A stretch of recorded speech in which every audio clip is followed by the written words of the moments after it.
What's up YouTube, Capo here, and welcome to Season 2 of the RBL, as I'm the returning coach of the Toronto Staraptors, and this week I'm bringing you two battles, Week 1 and 2, so be sure to smash that like button and support the Toronto Staraptors as we try to make a push for the playoffs. This season we're going to try our bestest. That's right, not best, but bestest.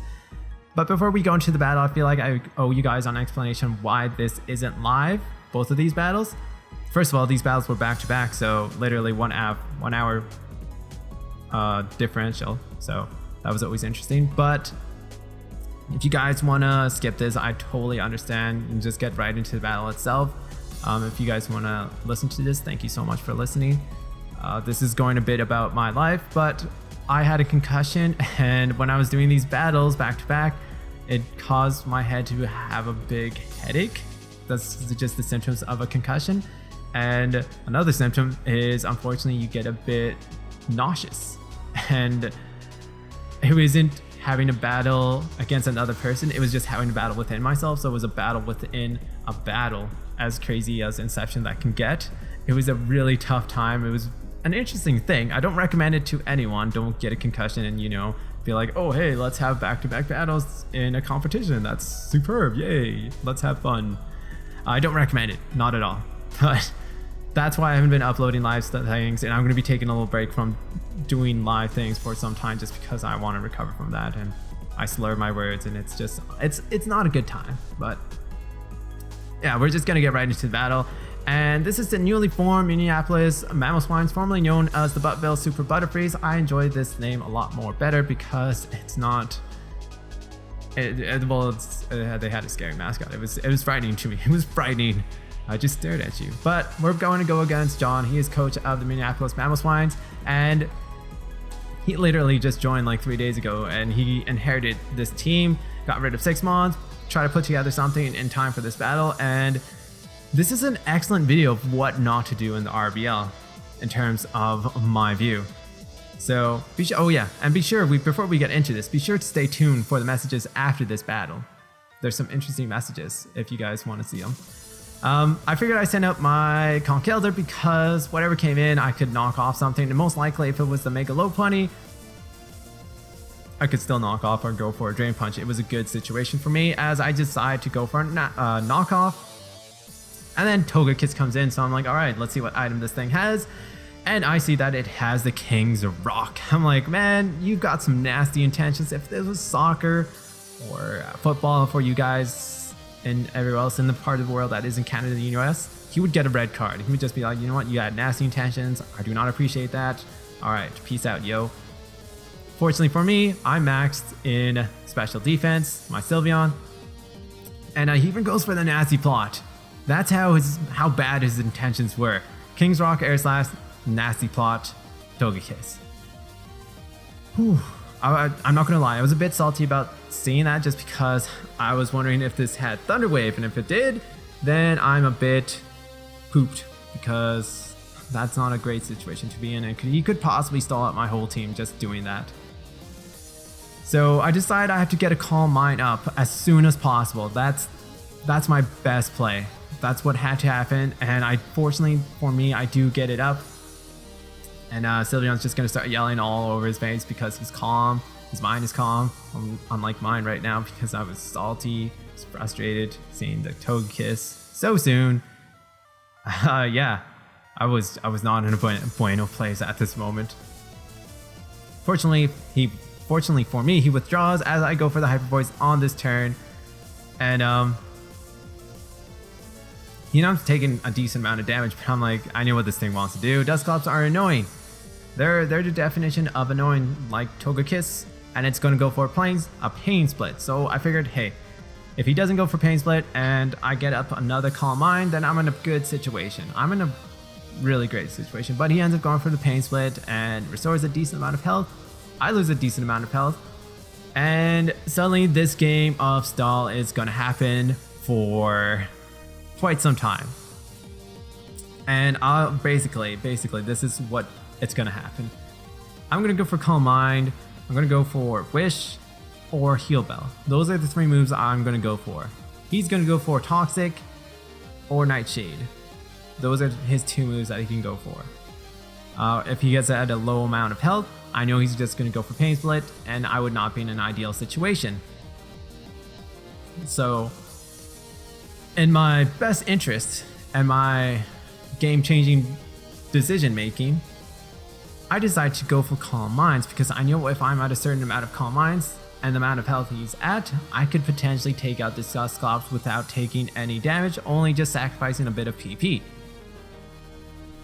I also know that in order for me to live the Mega Lopunny, I have to take a Fake Out, be at a decent amount of health. I'm pretty sure it's 175. And I have to somehow live a return.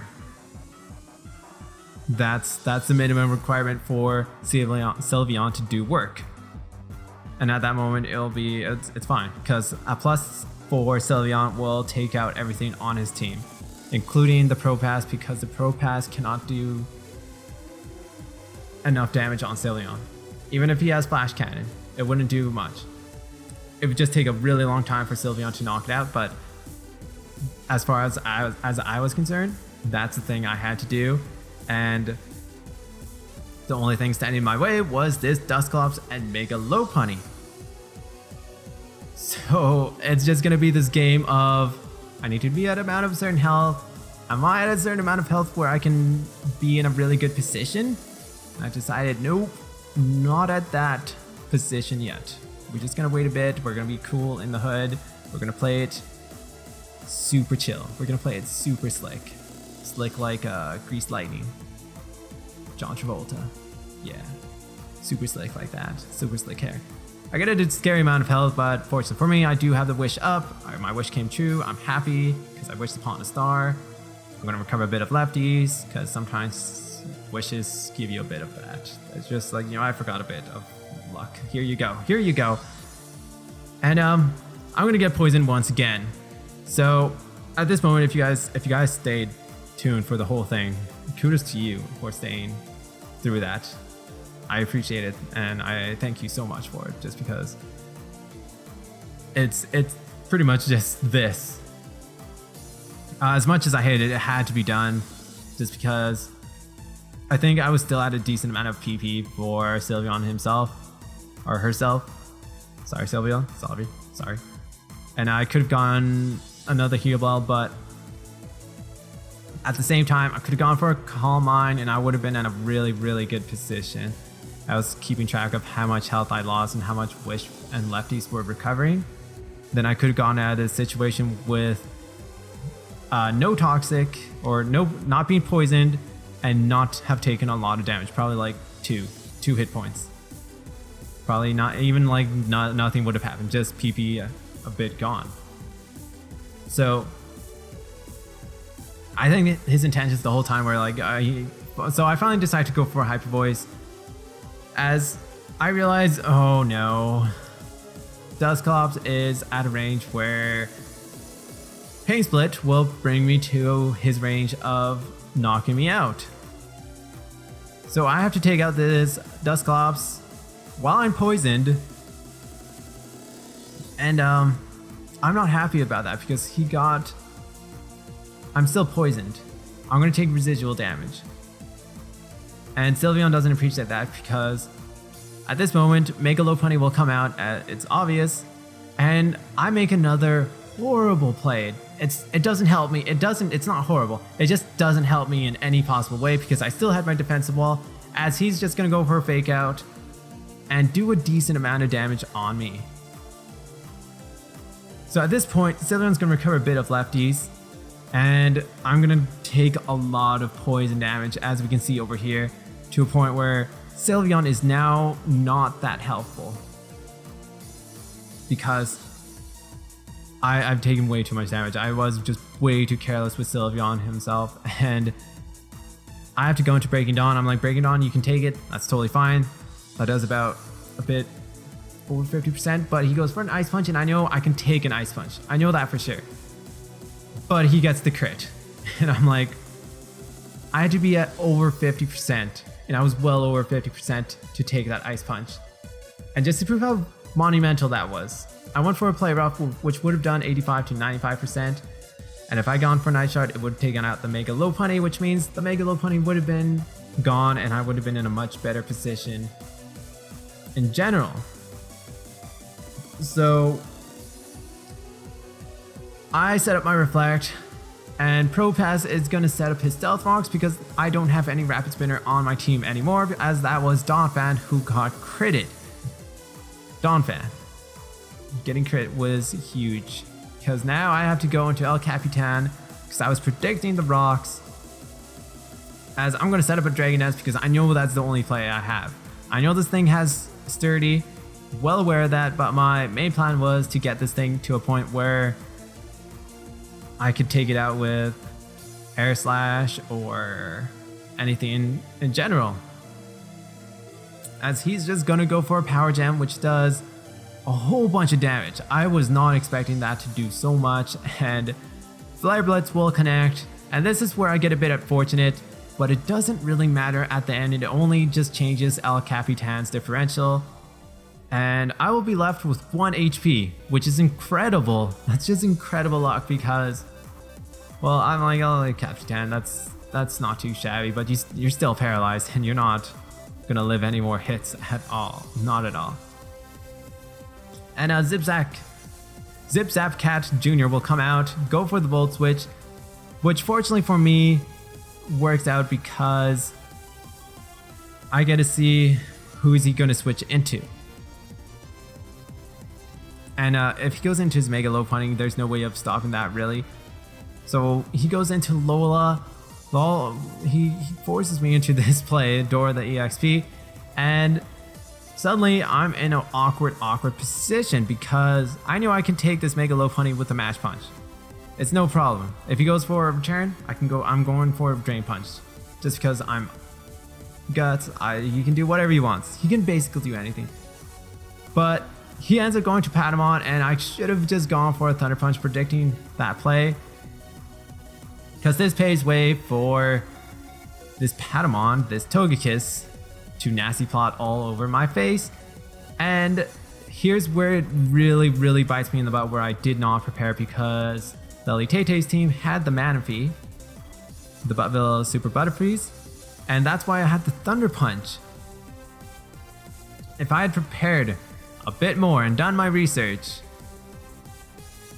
then I would have realized Roost takes away the flying type of this Mon. And Poison Jab would have been a much better move to put on Dora the EXP, the Congelder. So this Patamon ends up taking this hit really good. And at this moment I'm like, oh no, Air Slash is gonna take me out, but it doesn't, but I get the flinch. He gets the flinch, and that matters so much because if I had gotten that Thunder Punch off, I would have taken out Togekiss with no. Because one Sludge Wave would have done a decent amount of damage to a point where Togekiss would not be happy. As I'm just going to reroll the Sludge Wave and take out the Togekiss with a crit. So that sort of made up for the flinch on the Conkeldurr. But I'm going to take some more, well, regardless, I would have taken the Life Orb damage. And then Zip Cat Jr. comes out, and I'm like, oh man, this is happening. I'm going to roleplay, and I'm going to show off this role-playing move that I was so excited that Thundurus had, because he's Prankster roleplay, which means I can get the Volt Absorbability and eat up this Thunderbolt, which means Zip Cat Jr. is locked into this move, and I'm suddenly in a I have a really small window to win this battle, because I'm going to go for an Air Slash. If he switches out, then something is going to go down. Mega Lopunny or Zip Cat Jr. is going to just keep on taking a lot of HP.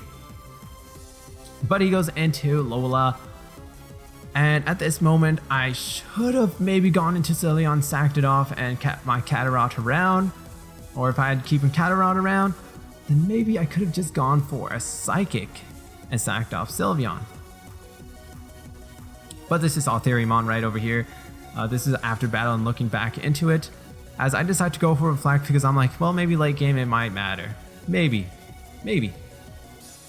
So I'm going to set up the Reflect, and I thought I could take I sort of forgot this thing got Shadow Ball, and I thought I could have taken this Shadow Ball.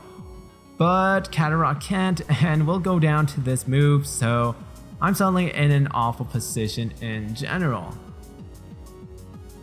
And I'm not fancying the situation at all. Not at all. So if I'd gone for a Psychic, maybe I could have taken the hit and it would have been a much differential, but there was a small window that I could have won, but he sealed it up with the Shadow Ball. Luckily, fortunately for me, I do take it, which means if I got the Psychic off, I might have been able to take out this Jolteon. Might have, and I might have been able to beat I might have been able to beat the Mega Lopunny with Kakarot. But that's all theoretically speaking, and that was game over there. And this is a really good example of really underestimating your team. Unfortunately for me, this happened on the same day. Well, this happened so early on the season, and it was a really great lesson to learn, because in this league, you cannot underestimate your opponent, no matter what their team looks, no matter how like new they are. You really gotta prep for the other team and really pay attention to what's gonna be happening in the next couple rounds and things, and see how your team matches up against another team. Because I'm gonna admit up front, honestly, I did not think his team could have, like, even if he prepped all he wanted, I didn't think his team could have beaten my team if I just sent out any guys. So unfortunately that bit me in the butt, and that's what really cost me the battle. He played an awesome battle. He brought the things that he needed to bring. He brought King's Brock Togekiss, which made me salty. It threw off my game so much. He brought the bulky Dusclops. He brought Jolteon. He brought things that he needed to. The Ludicolo didn't do anything, but he did bring it. And unfortunately, we're going to start off 1-0, and we're going to have to get some redemption, because the Minnesota Eon Twins are our next battle. That's a division battle, and it's really important to get those division wins, because it could matter later on. Fortunately for me, this was only a 2-0, and I managed to scrape up the lefties and managed to bring it somewhat closer. So next time we battle, John, I will not underestimate your team. I will bring everything I've got and a bit more in the next battle. But we're going to get into the next battle, so be sure to stay tuned after these messages, as we are 0-1 and we're up for redemption. We need that victory so bad. So this is Cap, gonna return after these messages. Bye. Don't let your dreams be and dreams. We're back from those messages, which were actually none. There was no subliminal messages whatsoever. None at all. But getting past those subliminal messages, which there was none, this is the second week battle against the Minnesota Eon Twins, coached by Joey. And if you remember Joey, if you remember this fella over here on the screen, he beat us in preseason. He beat us in the regular season 4-0, and he was in the playoffs. And now he's in our division. This is a division battle, so this is a huge battle, because going 0-2 would be horrendous, as he is 1-0. So he'd be 2-0 and have a firm grip in the Red Kanto division, and we cannot allow that to happen. We've got some redemption after our week 1 performance. I gathered a team, I hyped him up. I was like, yo man, we gotta do this. We gotta do this for the Toronto Staraptor fans over there. Yeah. So I subbed out El Capitan because he did absolutely nothing in the past battle. It was a coach decision. I was like, you know what, El Capitan, you had too much of a party. You have a hangover. I know you got the most amount of KOs last season, but that doesn't. This is a brand new season, so I sat him down, let him think about his actions from last battle, and I brought in Meloetta, the new girl, and we're gonna be going against a really tough team, as we can see on the screen. On the screen, it is a terrific team. It is a team that's gonna hit hard. I have to play tremendously well, and I planned to the point for this team. So the number one win condition is I need to get Napoleon out. I need to break down his walls, or I guess that's sort of 2 points. I need to take out the Napoleon, and I need to break down the walls as badly as I can. So we do see a common fighting weakness, but the Gliscor is there. I need to keep some sort of special attacking Mon So that either being Meloetta, Meowstic, or Tornadus to take out Mega Venusaur. I need that Mega Venusaur to a point where I can possibly take it down. And if it is at a point where, let's say, Conkeldurr or Sylveon or Donphan can wither it down and I can come out on top, then that would be awesome. That would be sublime. The third win condition is getting up rocks. And actually it's not getting up rocks. It's trying to figure out what sort of Arcanine that is. I don't know what it is. It could be some damaging, but my prediction is it was an attacking Arcanine because he has the Gliscor over there. So let's just get right into it. I make the prediction that he's going to lead off with Empoleon because he wants to get off his rocks, or he leads off with Gliscor, and I've got Hidden Power Ice on my Mon. So I'm going to send out No, and I'm like, alright, you've got some redemption time, No. Please show me what you're made out of, as I'm just going to go for a superpower, and I end up doing a clean, decent amount of damage. I don't know what percentage it's at, but that does big damage, and I'm like, huge play right there, man, huge play. So that means this thing cannot wall hits anymore. The only thing it's done is set up rocks, and I'm perfectly fine with that because getting that damage on Empoleon was huge. It was huge because Empoleon was a big part of his team. Not only did it wall Meloetta, Meowstic, Sylveon, it was just going to be a big pain to deal with. So fortunately for me, I do get the KO. And now Snorlax is going to come and I'm up -2. So I have to switch out because I do need Tornadus around for a bit longer, as I'm just going to send out Catarot because Catarot was my counter to Crocodile. So it has Charm and Reflect.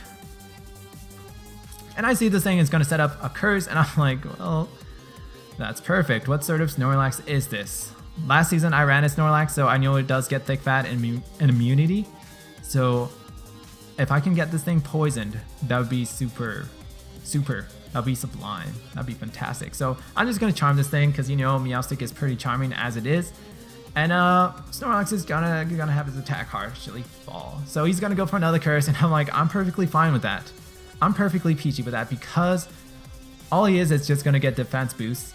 And Catarot doesn't really have too much usage in this battle other than taking out the Venusaur. And I learned this is a thick, fat Snorlax, which means this was specifically designed for Charizard X to resist those Fire Punches or Flare Blitz. So not only does this Mon do a really great job on Snorlax, I'm like, alright, let's bring in Dora the EXP. Dora, you've got some work to do. Your Wk1 battle wasn't awesome, it wasn't superb, it was just alright, as he's just gonna send out Gliscor, and suddenly I get pretty excited about this because I'm Iron Fist Conkeldurr with Ice Punch, which means I should do a lot of damage on this Mon. My Reflect will wear off, but he's gonna go for a U-turn, as that's a crit right there. I'm pretty sure this is a crit. Yeah, that's a crit, and I'm like, that's pitiful damage. That's nothing. That is peachy damage. As he's gonna send out Dana, the Arcanine, and get the Intimidate off, which sucks, but I'm just gonna go for an Ice Punch. And that doesn't do a lot, but the more important thing over here is it's not Rocky Helmet, and it's not Lefties.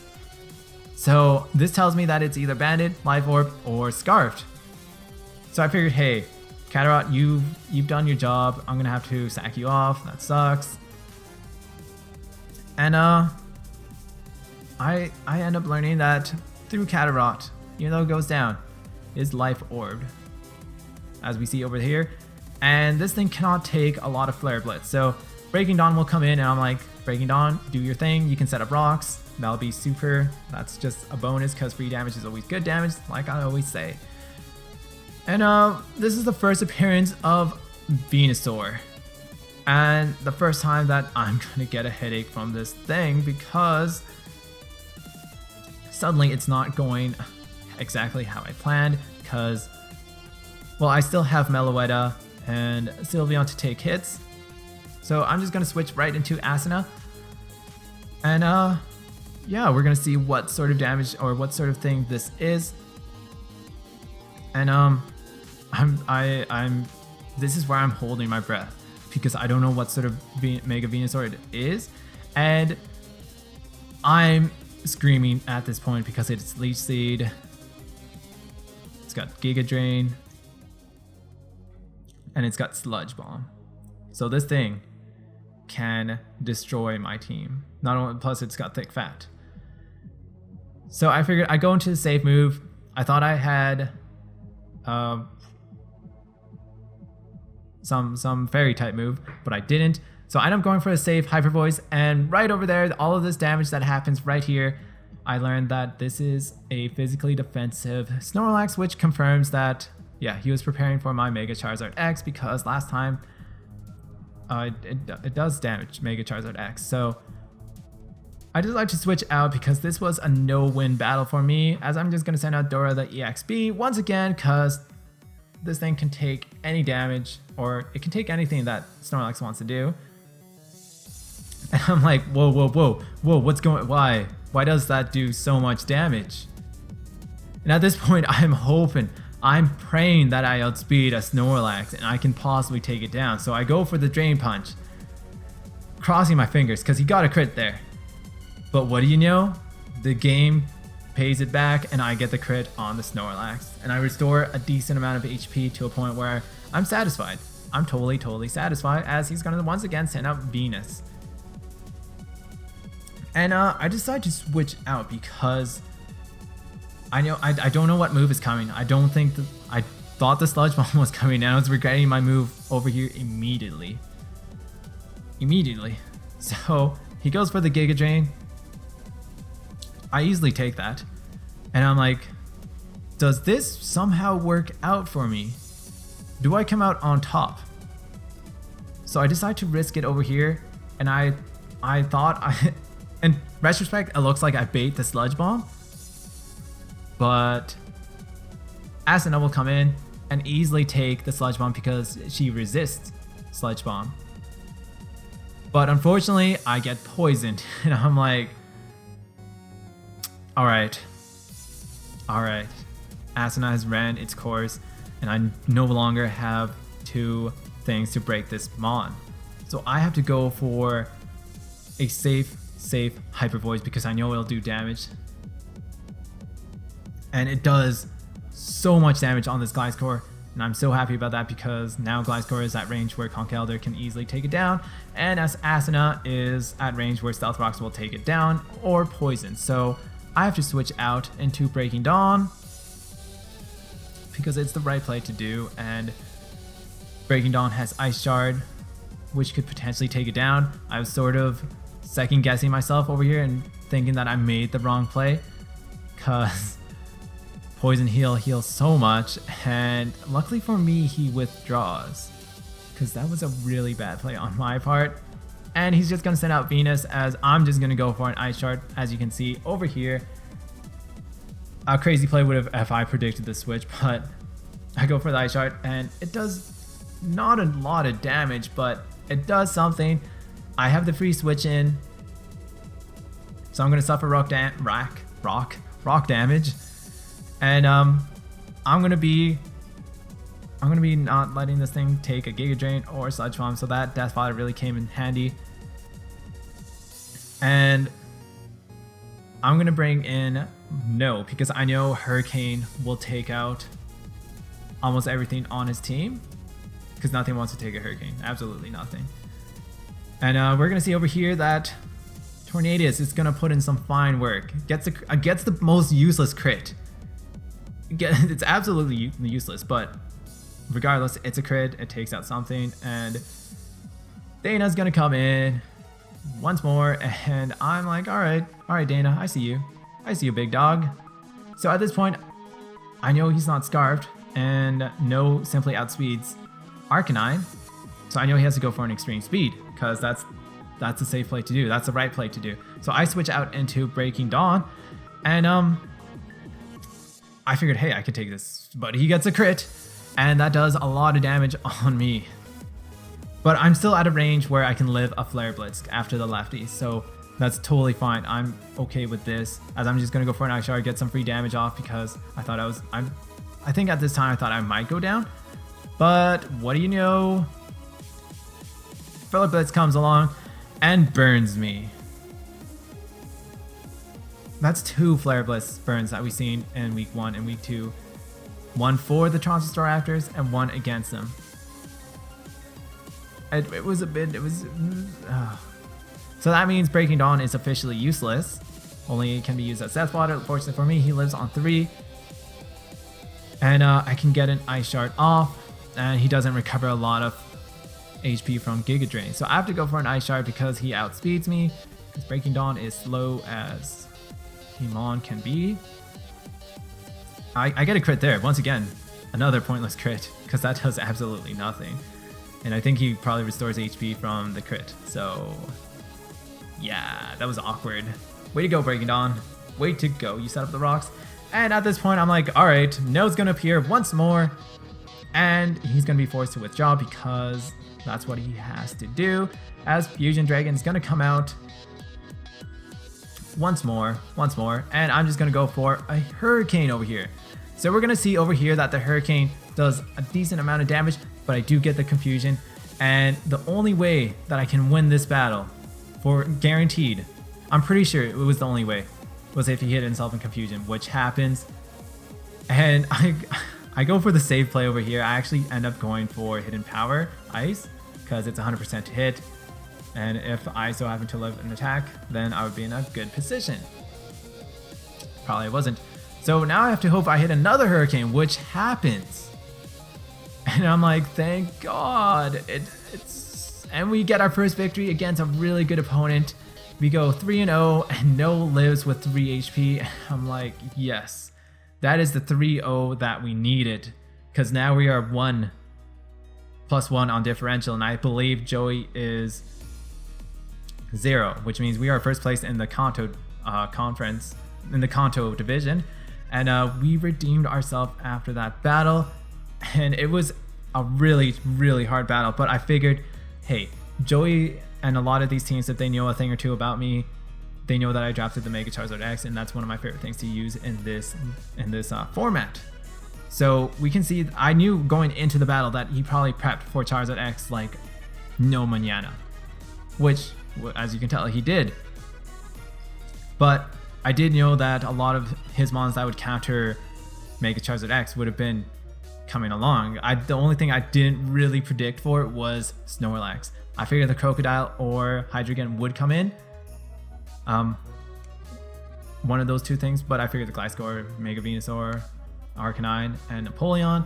And a couple times it did cross my mind that maybe the Arcanine was going to be a physical variant, not the defensive variant that we're so used to seeing, because he would bring out Gliscor. So that, just seeing the Gliscor officially confirmed my thoughts. And the rock damage, a lot of it was sort of, it was a bit unlocked, but it was a really good win to get because I didn't really bring that high of a tier team. I only had Conkeldurr and Sylveon, who are A, but Meowstic, Meloetta, and what's his face? Tornadus. Tornadus put in so much work. They're all under RU, I believe. Somewhere in between there. They're not the highest ranked mons. And seeing them just put in the work. So that really shows that if I do prepare for a team and play to what I can, I think I can come out on top most of the time. So if you guys enjoyed this video, thank you so much for watching. If you guys enjoyed both of these videos, be sure to leave a like on that, and be sure to support the Toronto Staraptors. And I apologize if I slur my words in these videos, because I'm pronouncing things horribly because of my concussion. It's just horrible. Next week we're going to be going against the Pyroars, another divisional match. Yeah, there we go. Another division match. And I believe they are 1-0 right now, but they're having their second battle sometime, so they could be 1-1 or 0-2. Yeah, so thanks for watching. Be sure, oh, this is such a long outro. I seem to do this all the time. Be sure to watch the podcast and stuff.